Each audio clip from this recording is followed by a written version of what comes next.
Hello there, people of the internet. I put up a post a little while ago talking about Q&As, and I got a bunch of different questions on it, and rather than have like one long video, I figured I'd break it apart into two different parts. This is the second part. If you haven't watched the first part, go watch that. It'll fill you in on all of this stuff, but we're just going to dive right in to some more questions. So where did I leave off? I think I left off right here. Lord Serpentine, he asks, if you could only shoot one caliber for the rest of your life, what would it be? Looking for more of what my favorite caliber is to shoot for fun, rather than a practical overall choice. If I had to pick a fun caliber just to shoot, and like, if I was not focused on practicality and just a for fun caliber, I'd probably go with 38/357 from a lever action, from revolvers. They're just such a good universal do everything cartridge, especially since I run a gun channel. I could do a lot of different things with those cartridges. Okay, James Randall. Am I or have I ever been an African American? No.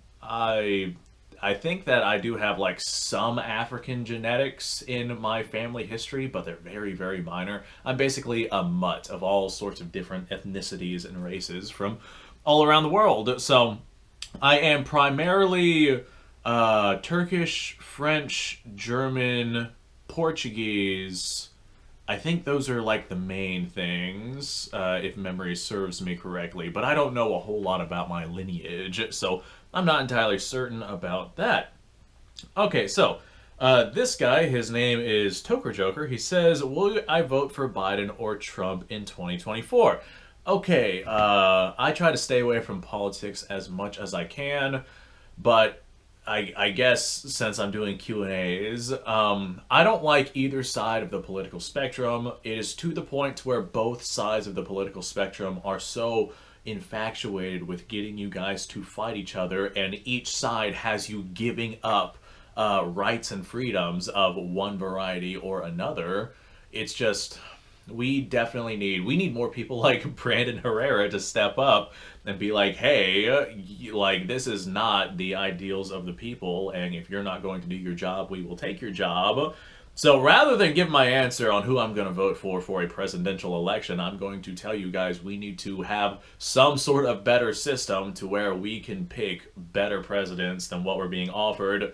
Obviously, Joe Biden has his fair share of issues, and Trump also has his fair share of issues. They have both done illegal, unconstitutional things that should never have been allowed. But here we are. Okay, so this guy asks, his name is Lorenzo D. Medic. Lorenzo D. Medic. Okay, so he says, when am I going to stop caring about the way people pronounce things in the comments?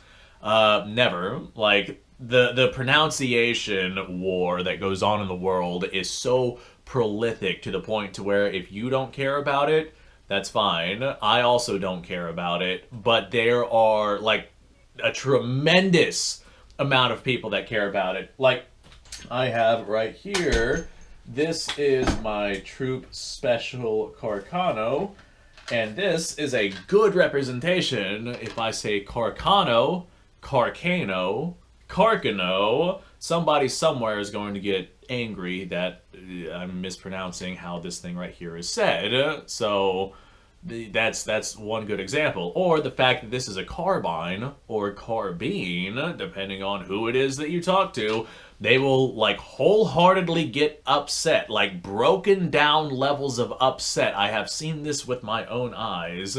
They will want to basically tear you asunder because you are mispronouncing carbine or carbine, depending on how it is you feel like pronouncing it. Whenever it comes to the pronunciation of things, and people get so upset about it, like for example, here in the South, I hear Mosin Nagant, like Mosin Nagant, not Nagant, but Nagant here in the South.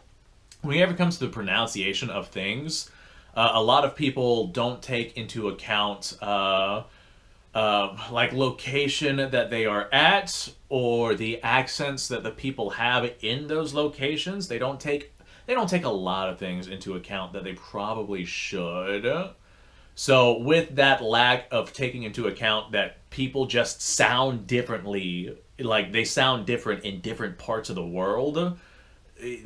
Just calm down about pronunciation. As far as I'm concerned, if you understand what it is I'm talking about, who gives a damn how you pronounce it? Like, for example, the M1 Grand or Garand, the amount of people I have had, like, bicker about it in the comments and get ragingly upset over it has been phenomenal. So, yeah, the pronunciation setup is definitely here to stay. Alright, then he also says, P.S. No one yells at you in the comments. I'm calling BS on that right now. Looks like I even responded. Browse. Yeah, I told them to go browse the real reasons the M1 Carbine exists, and you'll go there and find what you're looking for.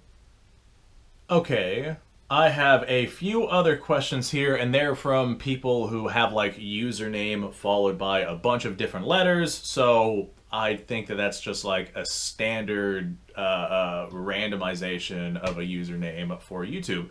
So this guy right here, username followed by a bunch of letters, is asking whether or not I think unsporterizing milsurps is still a good idea to this day. And that is a question that I'm going to say it absolutely depends. Like, it depends on the price that you got the firearm at. It depends on whether or not you can get what you need to unsporterize that firearm, and it depends on how far gone that firearm is.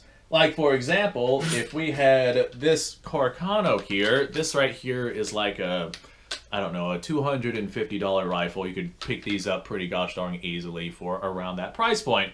Well, 250 bucks, that's fine and dandy. Well, you spend that 250 bucks, let's say you got a sporterized one, and instead of 250, you spend like 180 on it. Can you find the stock, the barrel bands, the nose cap, the accessories and everything that you need, sling swivels, etc., in order to put this back into its configuration to get yourself that Carcano rifle for less than what it is that you could have just gone out and got yourself an actual intact Carcano rifle?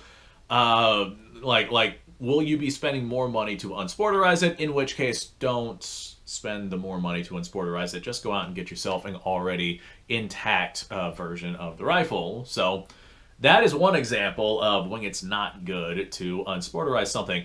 Another, if you got yourself a sporterized rifle, what has been done to sporterize it? I've got myself a Swedish M96 sporterized rifle. The barrel's been cut, so can't do the barrel. There's no original stock, and since the barrel's been cut, you can't put a stock on that rifle because the barrel's been cut and the wood would stick out past where the barrel is. Receiver's been drilled and tapped, so the receiver's useless. The bolt has been customized, so that's completely useless. Obviously, the stock is gone. There's just nothing on that rifle that could be salvaged and restored to, like, new. Even if I spent the money to get what I needed to actually restore a sporter rifle in that particular case, it would not, like, there's nothing on that rifle to be saved. So that's an example of one that could not be saved. I have myself my Type 36, or no, is it Type 36? Type 38. Type 38 6.5 Jap rifle, which is a sporterized rifle. You guys have seen it plenty of times on the channel. That would be a good contender for a non-sporterized or an unsporterization. The reason why I haven't is because I really like that rifle in that particular configuration. But it's an intact, non-cut up Type 38 in 6.5 Jap, got the mum intact and everything, so it was a bringback of some kind. So that would be, like, I could go out and get the nose cap and stock and whatnot that I needed to restore that rifle for not a whole lot of money. I think I've only spent, I think whenever I got that rifle, I spent like 140 bucks on it or something like that. So combine the low cost of the sporterized rifle with the not all that much it would take to get the items that I needed to unsporterize it, that would be a good candidate for unsporterization. If I didn't enjoy it so much, and I really do enjoy that rifle, that's probably one of my favorite rifles. So for his answer, I'm going to say it depends, and it really does depend. Okay, user number whatever and some change. He asks 762 by 39 or 223556. This is the age-old question. As a matter of fact, I got myself a bag of 223 right here. You know that you're doing things right when you got yourself a bag of Steelcase 223 laying in the corner of your room. Memories. But this right here is one of the big age-old questions. Whenever it comes to the argument of 223-556 versus 762 by 39, you have to take into account your factors. If you are going to be moving around a lot and you're going to be walking long distances, you don't want heavy ammo. Maybe something like 55 grain 5.56 might be more up your alley. You could carry more ammunition for less weight in comparison to 7.62 by 39. Or if you're going to be stationary, maybe 7.62 by 39 might be a good idea for you. If you are in an area like I am in, and there's forests absolutely everywhere, like if something went down, I would be getting out of the city and returning to my old spots, which is still currently in the woods. But in the woods, your longest shot is like 100 yards at most here in the Florida jungles. So 7.62 by 39, plenty powerful, plenty capable at those distances, but it's heavier, and the rifles that run it tend to be heavier. Like, I got myself a full-length 20-inch barrel M16 inspired build, and that rifle comes out to 5.5 pounds. That's a really light rifle. I'm not going to find a 7.62 by 39 anything that is that light, especially whenever I take into account the weight of the ammunition and whatnot. So, in my particular case, I would say 7.62 by 39 is the best cartridge for the average person, and I would say that I fall into that category of the average person. It is on par with the ballistics, not quite the same, but on par with the ballistics of 30-30. It is capable out to like 400 yards, where somebody with just like a little bit of practice and training and experience and whatnot would be able to shoot out into those distances. But most people aren't going to be shooting past 400 yards. If you're shooting past 400 yards for any reason, you are not among the norm. Like, if we're talking the average person, the 7.62 by 39 is probably the best cartridge for them. That being said, 5.56 still a fantastic round. Most people are going to go with a 55 grain or a 62 grain. I would definitely recommend going with long barrels with that cartridge, but, I mean, it'll still get the job done at distances that most people are going to be shooting at. So, I would say, in my personal preference, I'm leaning towards 7.62 by 39, but that's also because I don't really plan on going anywhere once I get settled into where I am going to settle at. Getting there, I'll take 5.56, but once I'm there, like, 7.62 by 39 is going to be the primary. It is definitely a more powerful cartridge than 5.56. Even your heavier 5.56 against a gelatinous material, it might do more damage, but in situations like that, you're going to be shooting at more than just gelatinous materials. Alright, user number whatever, and a bunch of numbers. He asks my opinion on 22 long rifle. I've given my opinion on 22 long rifle plenty of times on this channel, but it's just fun to talk about. So, 22 long rifle. I would not call it an adequate self-defense cartridge. Of course, plenty of people have been put in the dirt with 22 long rifle.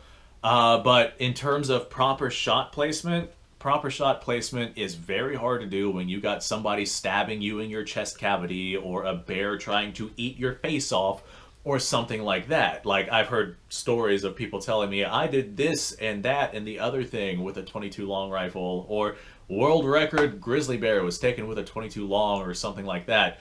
That is a certain set of circumstances that allowed the shooter to be able to make a good, accurate shot on target, and that is not a circumstance that is allowed whenever we are talking about a self-defense situation. A self-defense situation, you don't get circumstances where you get to pick and choose things like that. So, not a good self-defense round. I've had people tell me that if somebody gets hit with a 22, they're going to fall on the ground in pain and whatnot. No, they will not. In a world dominated by drugs and people who are under all sorts of influences from all sorts of different things, there's no guarantee that they'll be taken down. As a survivalist cartridge, absolutely fine. Lightweight, you can carry a lot of it around. It's powerful enough to handle most things in relative distance, but definitely not something that I would peak bet my life on. Anyway, I think that about does it for this particular video. We're starting to get on long again. If you got any questions, leave them in the comments, etc., etc. Thanks for watching, folks. Appreciate your time. Like, subscribe, share. Description below has a link to all sorts of stuff. Go check it out. You guys go off, have yourself a fantastic day. I'll see y'all on the next episode.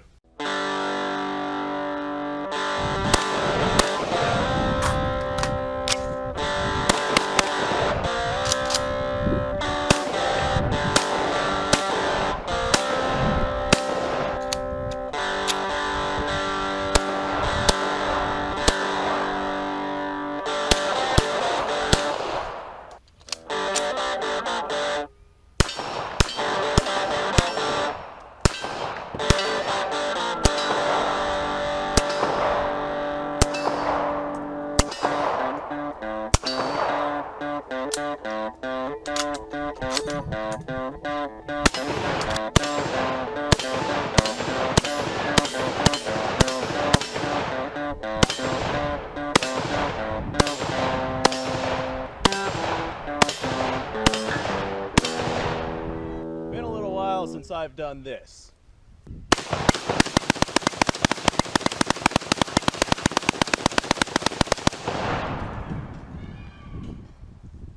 Bonnie and Clyde be damned. The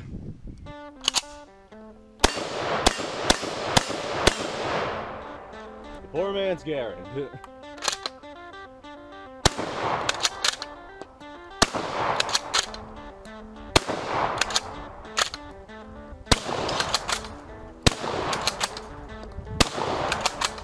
It's a shame that bolt-action shotguns aren't more mainstream.